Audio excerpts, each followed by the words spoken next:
넌 아버지를 학대했어. 증거도 있어. 오빠 민호의 목소리가 거실을 얼어붙게 만들었습니다. 박수진은 믿을 수 없다는 표정으로 오빠를 바라봤어요. 10년간 치매 걸린 아버지를 홀로 돌봐온 자신에게 학대범이라는 누명을 씌우다니. 오빠 무슨 소리예요? 내가 아버지를 때렸다고요? 아버지가 직접 말씀하셨어. 수진이가 무섭다고. 막내 지은도 차갑게 거들었습니다. 언니, 아버지가 요즘 언니만 보면 떨잖아요. 그게 우연일까요? 수진의 세상이 무너져 내렸어요. 과연 수진에게 무슨 일이 벌어진 걸까요? 그리고 6개월 후 발견된 2개의 녹음기가 밝혀낸 진실은 누구도 예상하지 못한 것이었습니다. 사연 시작 전 구독과 좋아요 부탁드립니다. 여러분의 관심이 저에게 큰 힘이 됩니다. 10년 전으로 돌아가겠습니다. 수진의 남편 강민수가 교통사고로 세상을 떠났을 때 그녀는 45세였어요. 딸 혜진이는 고등학교 3학년, 아들 준혁이는 중학교 2학년이었습니다. 남편이 남긴 건 빚 3억뿐이었어요. 장례식장에서 채권자들이 몰려왔습니다. 사모님, 돈 언제 갚으실 겁니까? 수지는 고개를 숙였어요. 시간을 주세요. 제가 일해서 갚겠습니다. 그때 아버지가 다가왔습니다. 당시 70세였던 아버지는 여전히 정정하셨어요. 수진아, 너무 걱정하지 마라. 내가 도와줄게. 아버지는 빚을 대신 갚아주셨습니다. 하지만 6개월 후 아버지가 이상한 증세를 보이기 시작했어요. 같은 질문을 반복하고 약속을 잊고 길을 헤맸습니다. 병원에서 진단이 나왔어요. 알츠하이머 초기입니다. 앞으로 점점 악화될 겁니다. 가족회의가 열렸습니다. 장남 민호가 말했어요. 아버지를 누가 모실 건데? 민호는 당시 42세로 아버지 회사 대신 산업의 상무였습니다. 막내 지은은 38세로 화장품 사업을 하고 있었어요. 오빠가 장남이잖아요. 지은이 말했습니다. 나는 회사 일로 바빠. 매일 야근하는데 어떻게 아버지를 봐? 저도 사업 확장 중이라 시간이 없어요. 두 사람의 시선이 수진에게로 향했습니다. 수진아, 네가 시간 제일 많잖아. 애들도 크고. 수진은 할 말이 없었어요. 남편을 잃고 빚까지 갚아준 아버지를 거절할 수 없었습니다. 알았어요. 제가 모실게요. 그렇게 10년이 시작되었습니다. 처음 1년은 괜찮았어요. 아버지는 기억력이 조금 떨어졌을 뿐 일상생활은 가능했습니다. 하지만 2년째부터 달라지기 시작했어요. 아버지는 화장실 위치를 잊었고 밤낮을 헷갈렸습니다. 수지는 잠을 제대로 잘 수 없었어요. 새벽 3시에 아버지가 출근해야 해라며 옷을 입으려 하면 달래야 했습니다. 기저귀를 갈아드리고 밥을 떠먹이고 목욕을 시켜드렸어요. 3년째 아버지는 수진을 못 알아보기 시작했습니다. 당신 누구요? 왜 남의 집에 들어와? 수진의 가슴이 찢어졌어요. 하지만 참았습니다. 민호는 한 달에 한 번 들렀습니다. 고생 많다, 수진아. 아버지 상태 어때? 그게 전부였어요. 지은은 3개월에 한 번 얼굴을 비쳤습니다. 언니, 너무 힘들면 요양원 알아볼까? 하지만 실제로 알아보는 건 없었어요. 수지는 딸 혜진을 미국 유학 보냈습니다. 장학금을 받아갔지만 생활비는 필요했어요. 아들 준혁은 국내 대학을 다녔습니다. 수지는 낮에는 아버지를 돌보고 밤에는 번역 일을 했어요. 손이 부르트고 허리가 굽었지만 멈출 수 없었습니다. 그렇게 10년이 흘렀습니다. 그러던 어느 날이었습니다. 수지는 아버지와 함께 병원 검진을 받으러 갔어요. 담당 의사가 이상한 말을 했습니다. 박 선생님, 환자분이 복용하시는 약 목록 좀 주시겠어요? 여기 있습니다. 의사가 목록을 보더니 고개를 갸웃했어요. 이 약은 제가 처방한 게 아닌데요? 네, 치매약 아닌가요? 이건 수면제와 신경안정제입니다. 그것도 용량이 상당히 많네요. 수진의 얼굴이 굳었습니다. 그럼 누가 이걸? 집에 돌아와 약통을 확인했어요. 병원 이름이 적혀 있지 않았습니다. 이상했어요. 그날 저녁 민호가 전화를 걸어왔습니다. 수진아, 내일 우리 집으로 와. 가족회의 할 게 있어. 무슨 일인데? 내일 얘기해. 전화가 끊어졌습니다. 불길한 예감이 들었어요. 다음 날 민호의 집에 도착했습니다.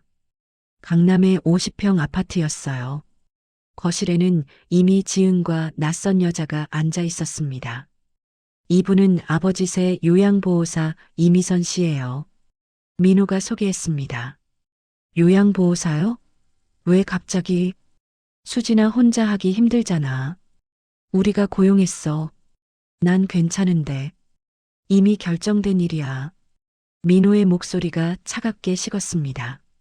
이미선이라는 여자는 40대 후반으로 보였어요. 무표정한 얼굴이었습니다. 잘 부탁드립니다. 이미선이 기계적으로 인사했습니다. 수지는 뭔가 이상함을 느꼈어요. 오빠, 이분 어떻게 구한 거예요? 지인 소개. 경력 많대. 그날부터 이미선이 일주일에 3번 집에 왔습니다. 수지는 처음엔 고마웠어요. 하지만 이상한 점들이 보이기 시작했습니다. 이미선은 아버지와 단둘이 있을 때가 많았어요. 그리고 그때마다 문을 닫았습니다. 어느 날 수진이 물을 가져다 드리려 문을 열었어요. 이미선이 아버지께 무언가 먹이고 있었습니다. 뭐 하세요? 아, 깜짝이야. 약 드리는 중이에요. 제가 드리면 되는데 전문가가 하는 게 나아요. 이미선의 눈빛이 차가웠습니다. 수지는 그날부터 이미선을 유심히 관찰했어요. 이미선이 가져오는 약이 병원 처방과 달랐습니다. 그리고 이미선은 민호와 자주 전화 통화를 했어요. 복도에서 우연히 들었습니다. 네, 사장님. 계획대로 하고 있습니다. 무슨 계획? 수진의 가슴이 철렁 내려앉았어요.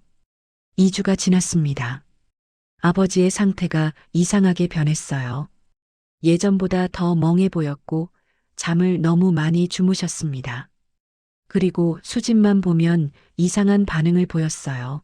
싫어. 수진이 싫어. 아빠, 왜 그러세요? 저예요, 수진이요. 아버지가 몸을 떨었습니다. 수진은 이해할 수 없었어요. 10년간 자신이 돌봤는데 왜 갑자기 이러실까? 그날 저녁 민호에게서 전화가 왔습니다. 수진아, 내일 우리 집으로 와. 중요한 얘기 있어. 무슨 일인데? 내일 얘기할게. 전화가 또 끊어졌습니다. 수지는 잠을 이룰 수 없었어요. 다음 날 민호의 집 거실에는 민호, 지은, 그리고 이미선이 앉아 있었습니다. 마치 재판장 같은 분위기였어요. 앉아, 수진아. 수지는 소파에 앉았습니다. 민호가 서류를 꺼냈어요. 수진아, 솔직히 말할게. 아버지가 널 무서워하셔. 뭐라고요? 이미선 씨가 관찰한 내용이야. 아버지가 너만 보면 싫어. 아파라고 하신대. 이미선이 끼어들었습니다. 맞아요. 손목에 멍도 있었어요. 제가 물어보니 수진이가 라고 하시더라고요. 이게 무슨 소리예요? 난 아버지한테 손댄 적 없어요. 지은이 차갑게 말했습니다. 언니, 증거가 있어요. 이 사진 좀 보세요. 사진이었습니다.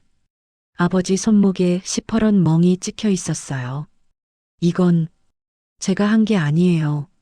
아버지가 넘어지셔서. 변명은 그만해요, 언니. 지은의 목소리가 날카로워졌습니다. 솔직히 말해요. 언니, 아버지 재산 노리는 거 맞죠? 뭐? 아버지 회사 주식, 부동산, 전부 합치면 100억은 될 거예요. 혼자 모시면서 유산 독차지하려는 거 아니에요? 수지는 어이가 없었어요. 너희들 정신 차려. 내가 10년간. 민호가 끼어들었습니다. 10년간 뭘 했는데? 아버지 돈으로 살았잖아. 집도 아버지 집이고 생활비도 아버지가 주고 난 번역 일도 했어요.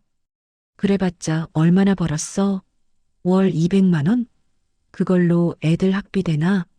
민호의 말에 수지는 할 말을 잃었어요. 실제로 아버지가 많이 도와주셨으니까요. 수진아, 우리 결론 냈어. 넌 아버지랑 떨어져 사는 게 좋겠어. 뭐라고? 아버지 학대 전력이 있으니까 이제 우리가 모실게. 오빠, 이게 무슨 소리야? 결정된 일이야. 다음 주까지 짐 싸. 민호가 일어섰습니다. 안 나가면 경찰에 학대 신고할 거야. 증거도 있고 증인도 있어. 이미선이 고개를 끄덕였습니다. 수지는 믿을 수 없었어요. 이게 꿈인가 싶었습니다. 지은이 마지막으로 말했습니다. 언니 순순히 나가요. 안 그러면 법적으로 대응할 거예요. 수지는 집으로 돌아왔습니다. 온몸이 떨렸어요. 아버지 방으로 갔습니다. 아버지는 침대에 누워 계셨어요. 아빠 나예요. 수진이에요. 아버지가 수진을 봤습니다. 그리고 떨리는 목소리로 말했어요. 싫어. 수진이. 식. 그 순간 수진의 세상이 무너졌습니다. 아버지마저 자신을 거부하다니. 일주일 후 수진은 정말로 집에서 쫓겨났습니다. 민호가 이사 트럭을 보냈어요. 수진아 짐 다 실어. 수진은 10년치 짐을 챙겼습니다. 많지 않았어요. 옷 몇 벌, 남편 사진, 아이들 앨범. 그게 전부였습니다. 아버지 방에 마지막으로 들어갔어요. 아빠, 저 가요. 건강하세요. 아버지는 수진을 보지 않으셨습니다. 친구 은숙의 집으로 갔습니다. 수진아, 일단 우리 집에 있어. 천천히 생각해. 은숙은 수진의 고등학교 동창이었어요. 남편을 일찍 여의고 혼자 살고 있었습니다. 고마워, 은숙아. 수진은 방에 들어가 짐을 풀었어요. 그리고 침대에 주저앉아 울었습니다. 10년이 허무하게 무너졌어요. 3일이 지났습니다. 수진은 잠을 이룰 수 없었어요. 아버지의 싫어. 수진이. 라는 말이 머릿속을 떠나지 않았습니다. 뭔가 이상했어요. 아버지는 10년간 한 번도 수진을 거부하신 적이 없었습니다. 그런데 왜 갑자기? 수진은 노트를 꺼내 타임라인을 정리했어요. 3개월 전 이미선 요양보호사 고용. 2개월 전 아버지 약이 바뀜. 1개월 전 아버지가 수진을 거부하기 시작. 2주 전 민호가 가족회의 소집. 1주 전 쫓겨남. 패턴이 보였습니다. 모든 게 이미선이 온 후부터 시작되었어요. 이미선. 저 여자가 뭔가 했어. 수지는 이미선에 대해 조사하기 시작했습니다. 인터넷으로 이름을 검색했지만 나오는 게 없었어요. 요양보호사 자격증도 확인할 수 없었습니다. 가짜 요양보호사인가? 그날 저녁 수지는 예전 요양보호사 김복순 씨에게 전화했어요. 김 씨는 5년간 아버지를 돌봐주다가 3개월 전 갑자기 해고된 사람이었습니다. 여보세요, 김 선생님? 저 박수진이에요. 아, 박 선생님. 어쩐 일이세요? 혹시 3개월 전에 왜 해고되셨는지 여쭤봐도 될까요? 김 씨가 잠시 침묵하다가 말했습니다.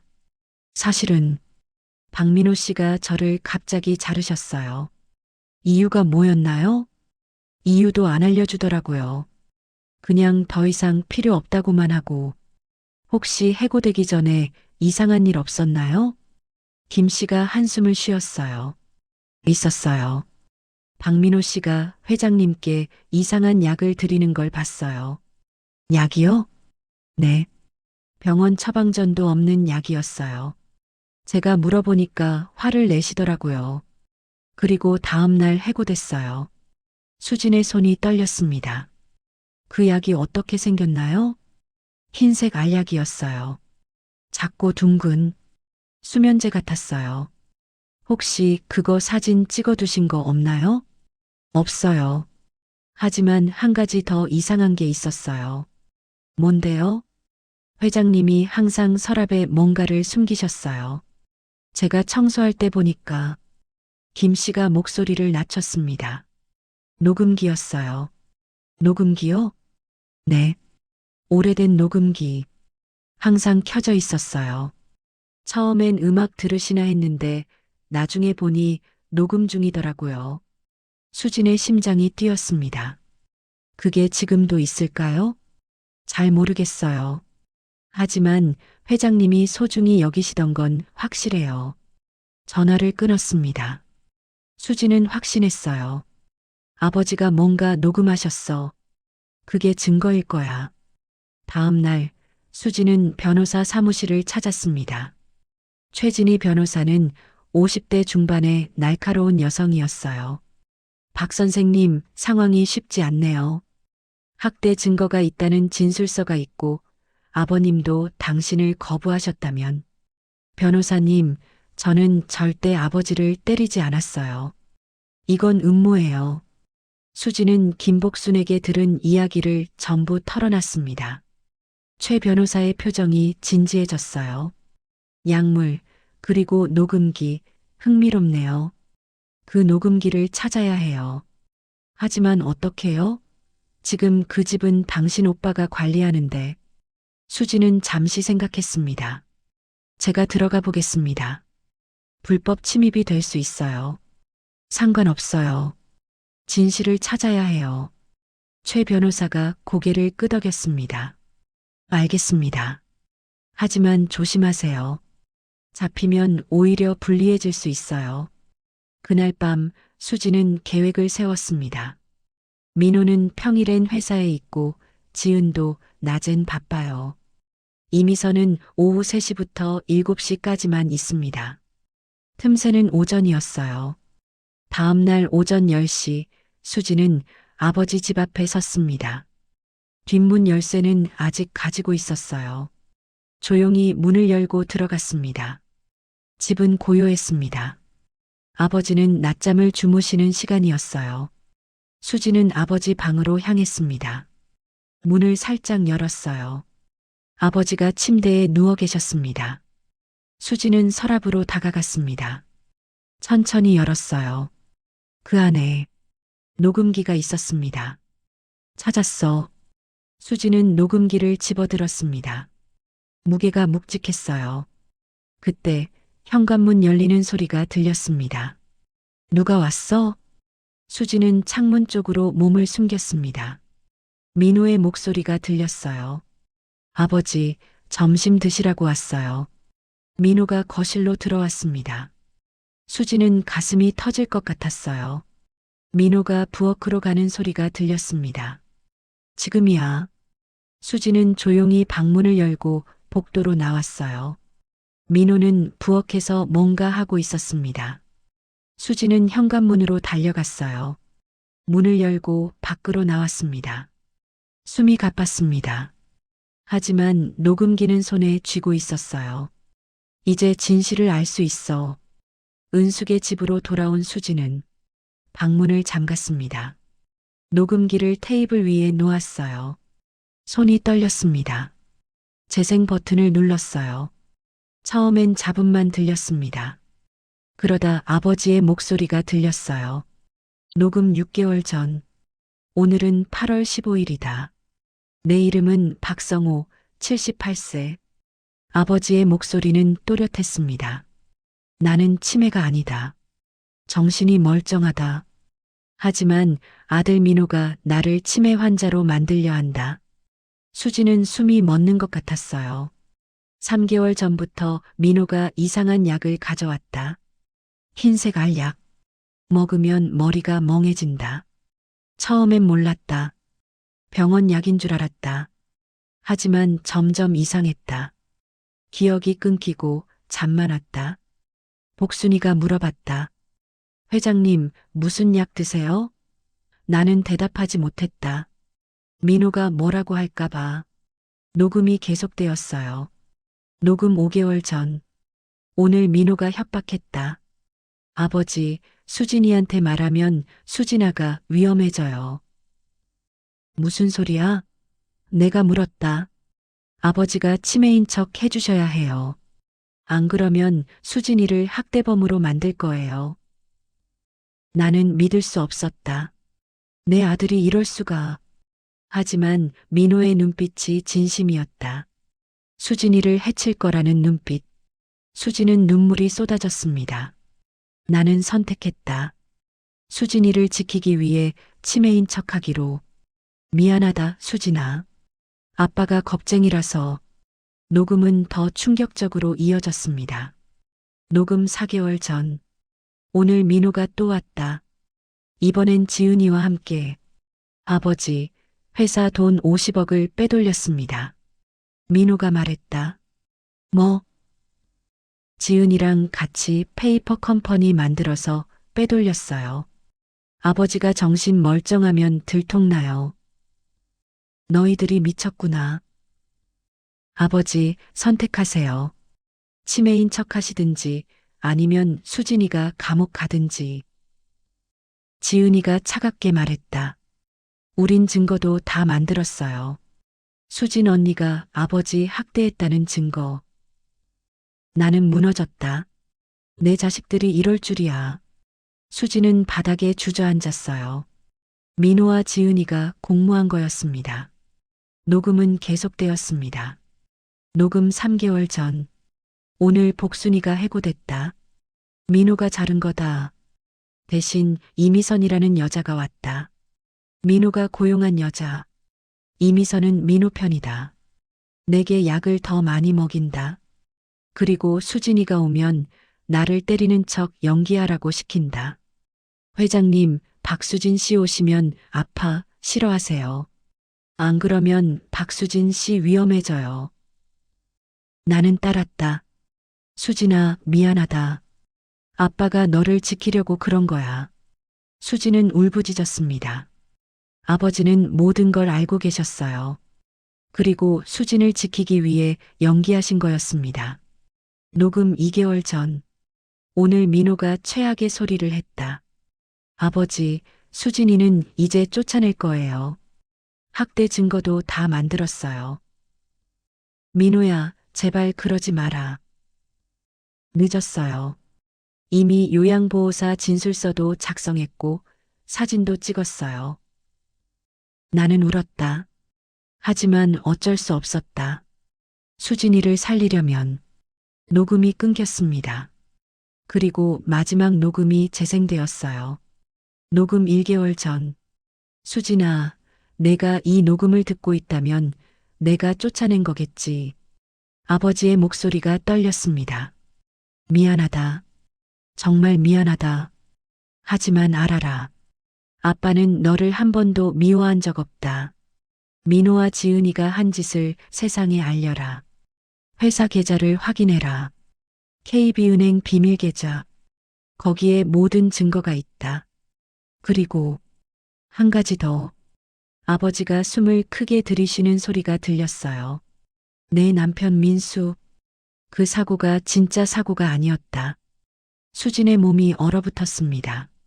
민호가 관여했다.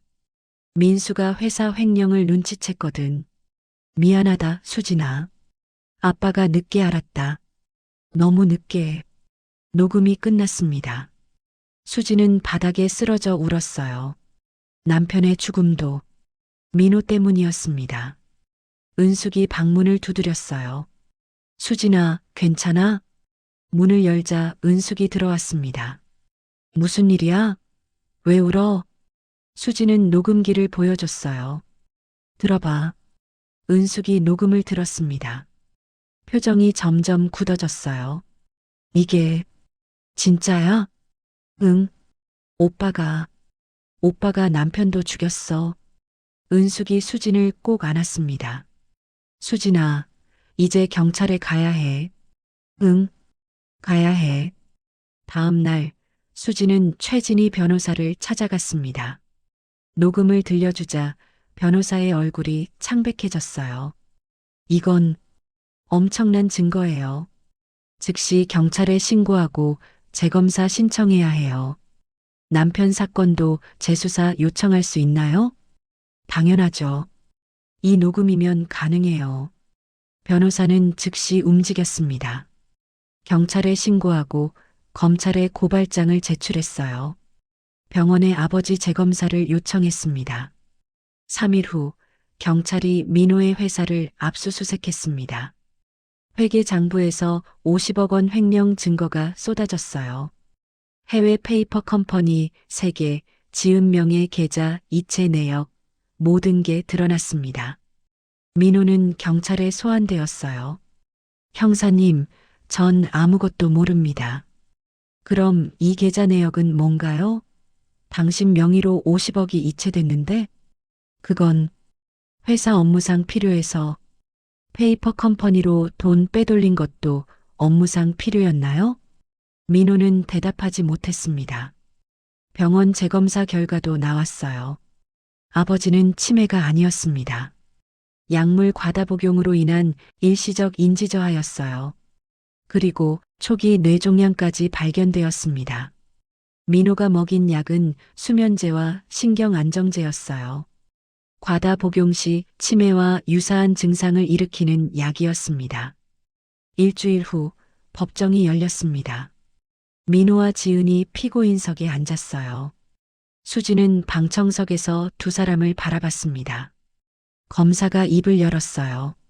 피고인 박민호는 아버지를 상대로 약물을 투여하고 무고한 여동생을 학대범으로 몰았습니다. 그리고 회사 돈 50억을 횡령했습니다. 또한 피해자 강민수의 교통사고 사건에도 관여한 정황이 있습니다. 민호의 변호사가 일어섰어요. 이에 있습니다. 교통사고 관련은 증거가 부족합니다. 녹음 증거가 있습니다. 검사가 녹음기를 제출했습니다. 아버지의 목소리가 법정에 울려 퍼졌어요. 내 남편 민수, 그 사고가 진짜 사고가 아니었다. 민호가 관여했다.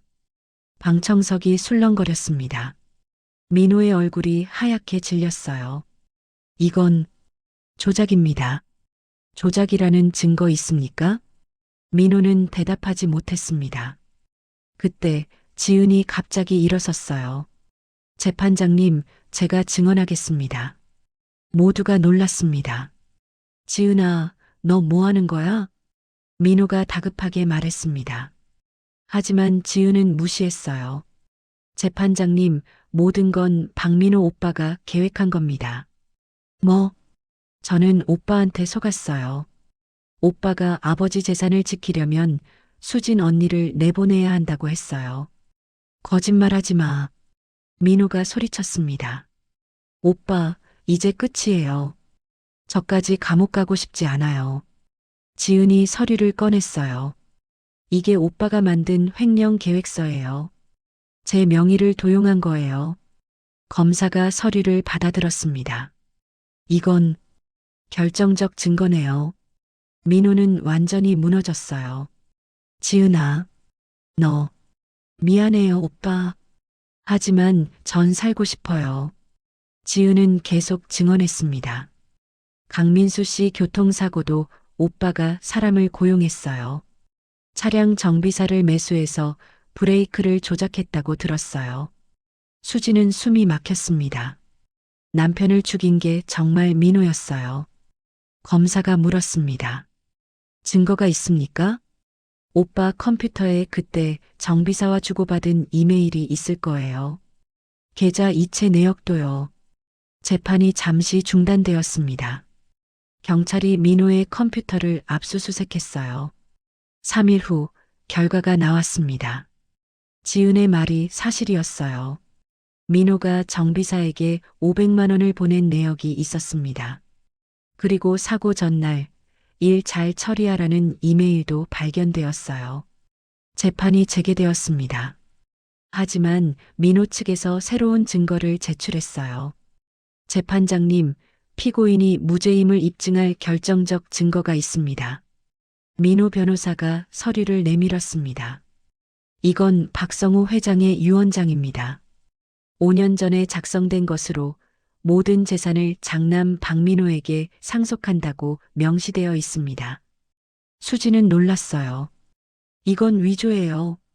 공증까지 받은 정식 유언장입니다. 검사가 유언장을 확인했습니다. 정말로 공증이 되어 있었어요. 재판장님, 피해자 박성호 회장은 이미 5년 전에 장남에게 모든 것을 물려주기로 결정했습니다. 따라서 횡령이 아니라 상속받을 재산을 미리 사용한 것뿐입니다. 법정이 술렁거렸습니다. 수지는 절망했어요. 이길 수 없는 건가? 그때 방청석 문이 열렸습니다. 한 여자가 들어왔어요. 40대 초반으로 보이는 여자였습니다. 재판장님, 제가 증언하겠습니다. 당신은 누구십니까? 저는 박성호 회장의 첫 번째 부인, 이혜진입니다. 법정이 얼어붙었습니다. 민호의 얼굴이 창백해졌어요. 뭐라고?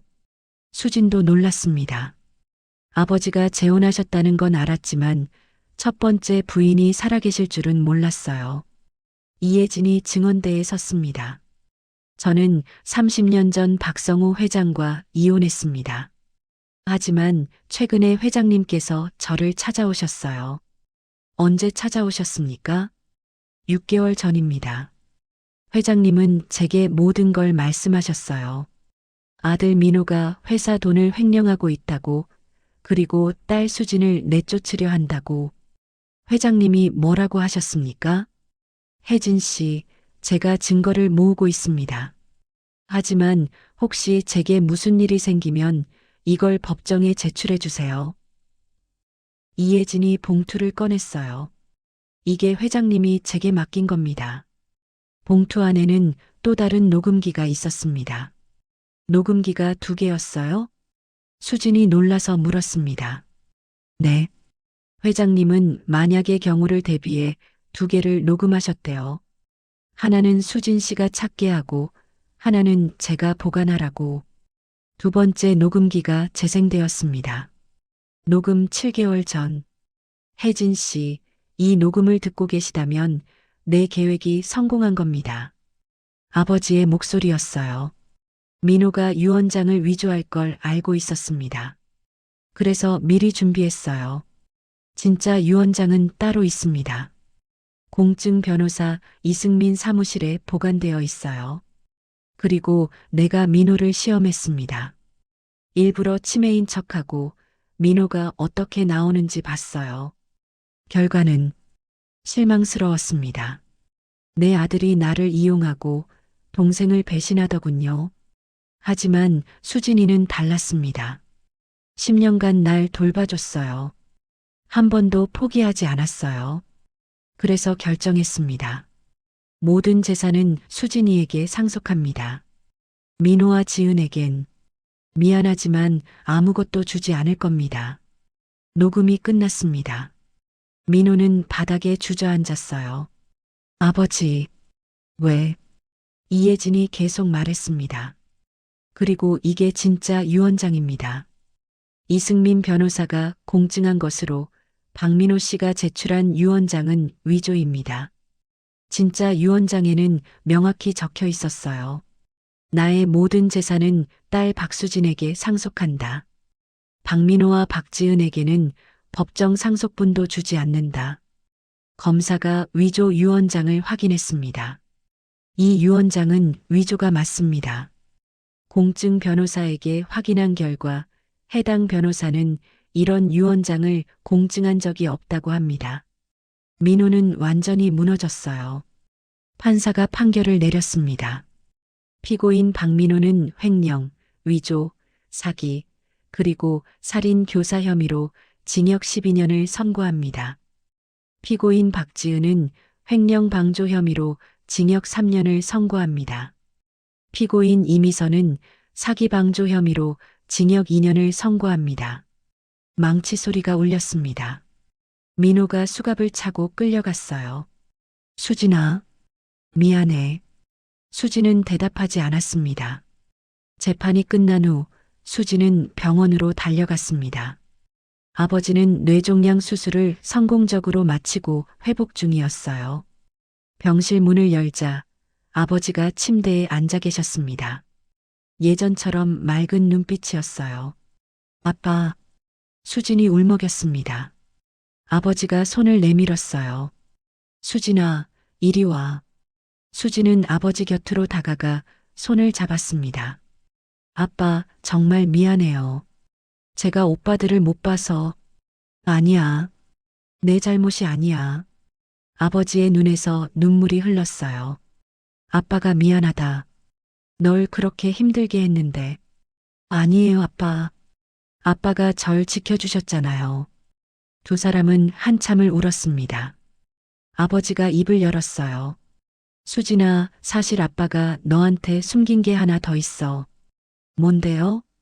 내 남편 민수 말이야. 아버지가 숨을 깊이 들이쉬었습니다. 민수가 죽기 전에 아빠한테 뭔가 말하려고 했어. 민호의 횡령을 눈치챘던 거야. 그래서 민호가, 응, 민호가 민수를 없앤 거야. 증거를 없애려고. 수지는 주먹을 쥐었어요. 하지만 민수가 남긴 게 있어. 뭐요? 아버지가 봉투를 꺼냈습니다.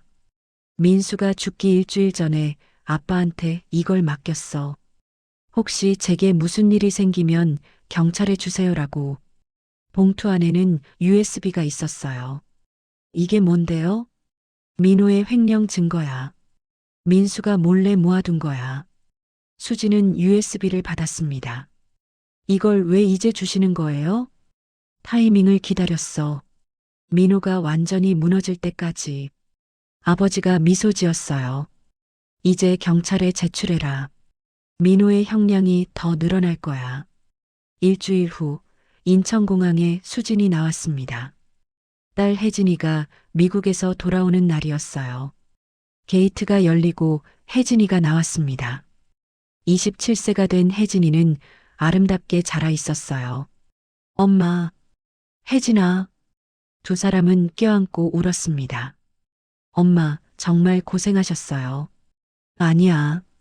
이제 다 끝났어. 혜진이가 짐을 챙겼어요.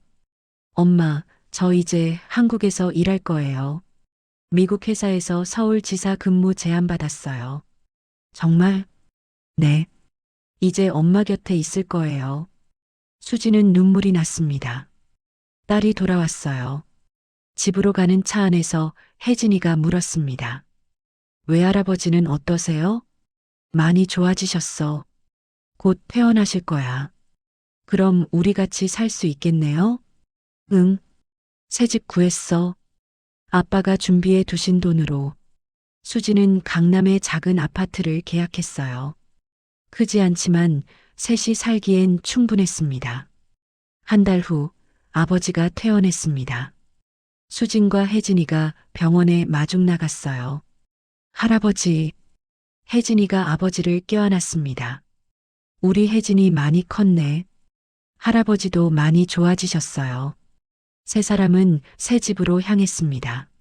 문을 열자 햇살이 쏟아지는 거실이 보였어요. 아버지가 창밖을 바라봤습니다. 좋구나. 아빠, 여기서 편하게 지내세요. 고맙다. 3개월 후 수지는 교도소를 찾았습니다. 민호를 면회하러 간 거였어요. 면회실에 민호가 들어왔습니다. 수척하고 초라한 모습이었어요. 수진아.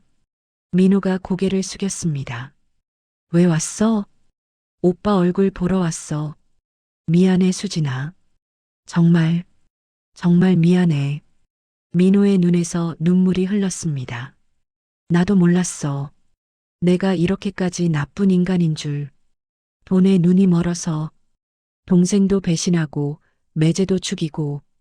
오빠, 수진이 조용히 말했습니다. 나 오빠 용서 안 해. 민호가 고개를 들었어요. 하지만 미워하지도 않을 거야. 수진아, 오빠는 오빠 죗값 치르고 나와.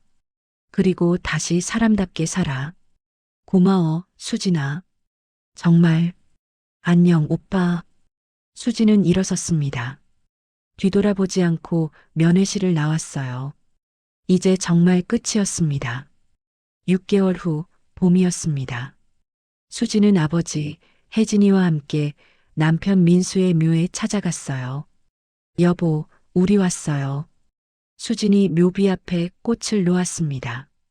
당신이 모아둔 증거 덕분에 민호가 제대로 벌받았어요. 고마워요, 여보. 끝까지 우리 가족 지켜줘서.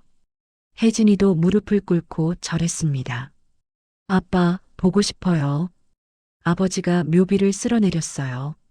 민수야, 미안하다.